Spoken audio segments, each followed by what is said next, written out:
FlexMFG JobShop by ASE is an ERP solution tailored to the specific needs of the custom manufacturing industry.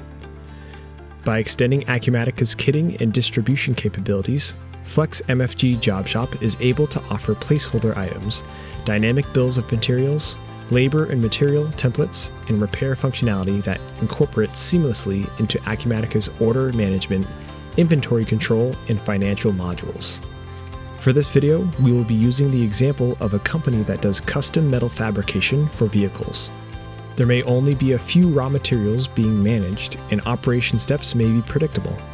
However, cut or finished specifications may be unique to every customer or even every job. As such, this company would require the use of placeholder items to quote and customize items that do not exist yet, as well as the dynamic bill of materials in order to build each item to the exact needs of their customers. We'll begin by entering a new quote. Once we identify the customer this quote is for, we can add a SKU to the details of the quote and specify the quantity needed. JobShop supports multiple level bill of materials to include all parts, components, and assemblies needed to make the final product. Since we're going to build and quote this to a specific order, we don't need to worry about pricing the quote yet. Next, we'll mark the item as requiring a dedicated work order. Now we can generate a work order to be associated with the quote. Within the associated work order is where we will begin to build and price the new item. You'll notice that this work order is linked to the quote we just created and that the work order itself is in the status called quote. This is to make sure that the work order won't be accidentally pushed to purchasing or production before its associated quote has been approved. Since we generated this work order from an existing SKU, there are a few materials already listed from the bill of material. Since our work orders are dynamic, we won't be restricted to these materials, however. If a particular material won't be needed, we can remove it from the work order. We can just easily add materials that might be needed. In this case, the customer specifications might require us to quote for a product that doesn't exist yet in our environment. To accommodate this need, we'll use a placeholder item. Placeholder items allow us to edit line details and specify costs, to provide quoting capabilities without needing to first set up a new item. Our work orders also allow us to capture labor associated with production.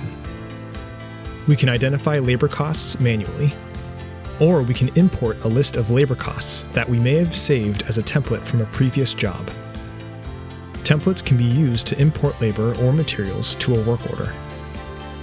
As changes are made to the work order, our costs are being recalculated. We can review under the Costs tab and even use these estimated costs to price our quote using a markup percentage. Before we send the quote to our customer, we can check inventory levels of the material components of this work order.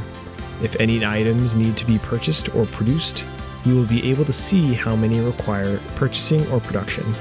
If purchasing is needed, the vendor lead time will be used to calculate when we would be able to begin production of the work order. At this point, you can provide your customer with not only a reliable estimate for this new item, but also a realistic production timeline.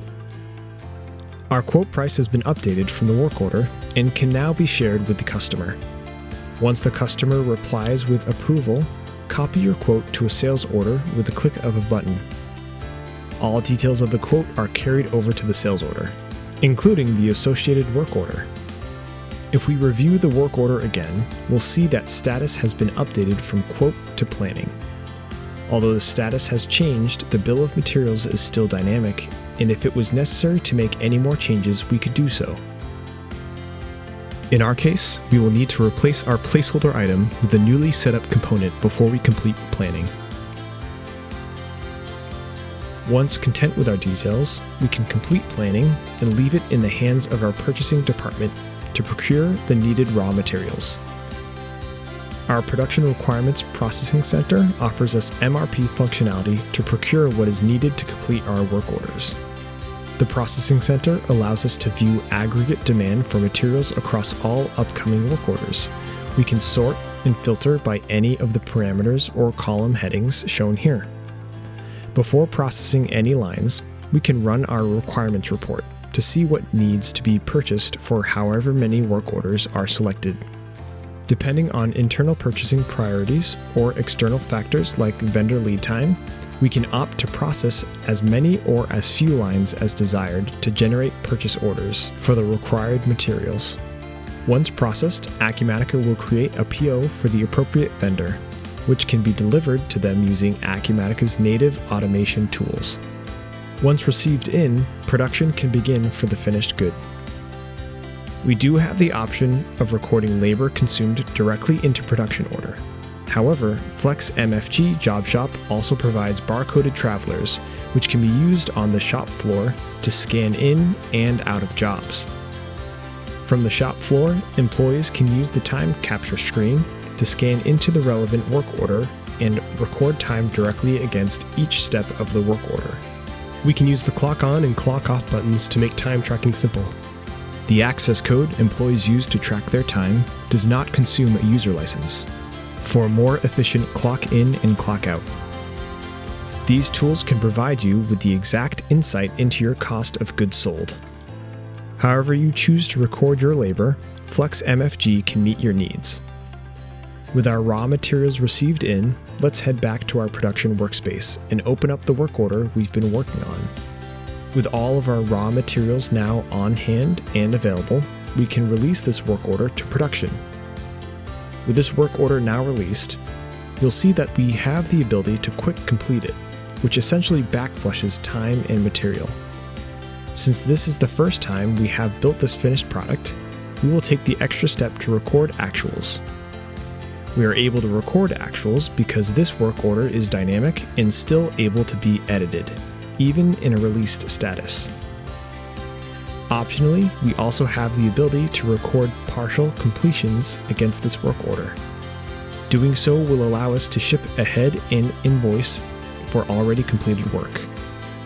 This could be necessary for especially large orders or in a scenario where there was enough raw materials on hand to complete production on some, but not all finished goods. That way, production could begin while still waiting for the rest of the raw materials to be purchased and received. As production is completed, we have the ability to record scrap, which will be posted as a separate transaction. Because of Acumatica's tight integration, this will create both an inventory adjustment and a journal entry in your general ledger. This transaction can also include serialized items. Once the job has been completed, mark the work order as such. The finished goods will be added to inventory and all raw materials will be consumed. With the job behind us, we will also be able to view our actual costs and compare them to our estimates. Accelerate your custom manufacturing business today with FlexMFG by ASC. For more information or to schedule a demo, contact us today at clouderpsoftware.com.